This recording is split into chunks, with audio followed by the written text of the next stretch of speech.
Did you know your savings could one day destroy your life? Sounds shocking, right? But it's true. I didn't learn this from a book. I learned it from my grandfather's life. We believe saving money brings security. The more we save, the richer we become. But the truth is different.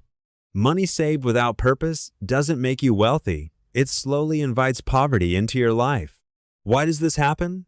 Let me tell you a story that changed everything I knew about money. In our village lived an old man. Everyone called him the dreamy, lazy old man. No job, no ambition, just endless dreams. One day I'll own a gold shop, he'd say with distant eyes. My barn will be full of cattle. People will line up to respect me. His exhausted wife would point to the cold stove. Can dreams cook food? Can they feed our children?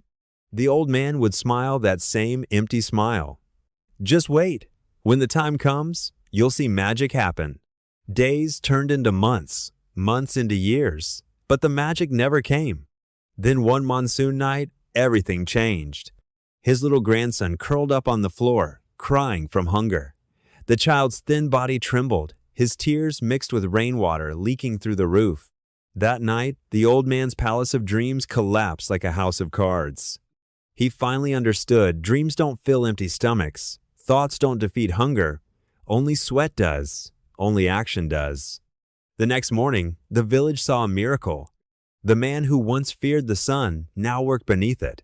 The man who avoided hard work now swung his spade in other people's fields from dawn to dusk. Blisters formed on his hands. Blood flowed. His back ached. But he didn't stop. He couldn't stop. Because now he had a reason. After years of backbreaking labor, he finally had money. Real money. Money earned through honest sweat. But then he fell into a new trap, the obsession of hoarding. The more I save, the safer I'll be, he told himself every night, counting his coins. He didn't replace his torn shoes. These still work, he'd say. He didn't buy his grandson a toy. Toys are wasteful, he convinced himself.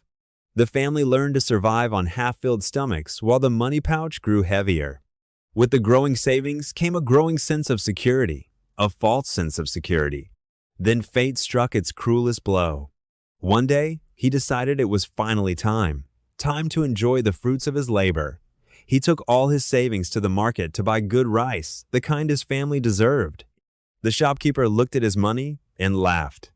Not a cruel laugh, a sad one. "Grandpa, do you know what's happened?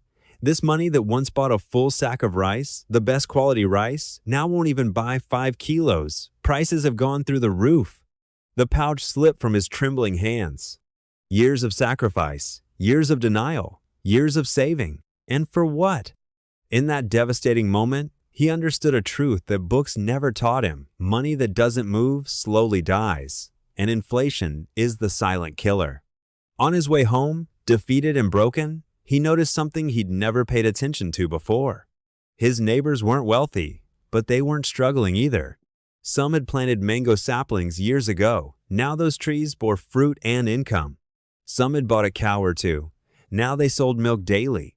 Some had started small businesses. Now those businesses fed their families comfortably. Their money wasn't sleeping in pouches. Their money was working, growing, multiplying. Their money was alive. Something stirred in the old man's heart. Not hope exactly, but something close to it. With his remaining savings and every ounce of courage he could gather, he bought a few chickens and one small calf.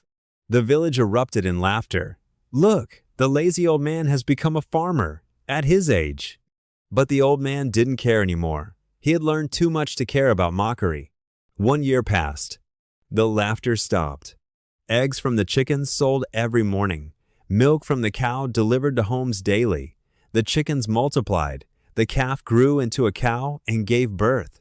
Money began flowing into his home, not in a flood, but in a steady, reliable stream. This time, his money wasn't locked away, slowly losing value. This time, his money was creating new wealth day after day after day. Years later, my grandfather told me this story on his deathbed. His eyes were weak, but his voice was strong. "My child, always remember money is like a seed. Lock it away in darkness, and it rots. Plant it wisely in good soil, and one day it grows into a mighty forest. A forest that gives shade to generations. He gripped my hand tighter. So never just save money. Learn to make your money work for you.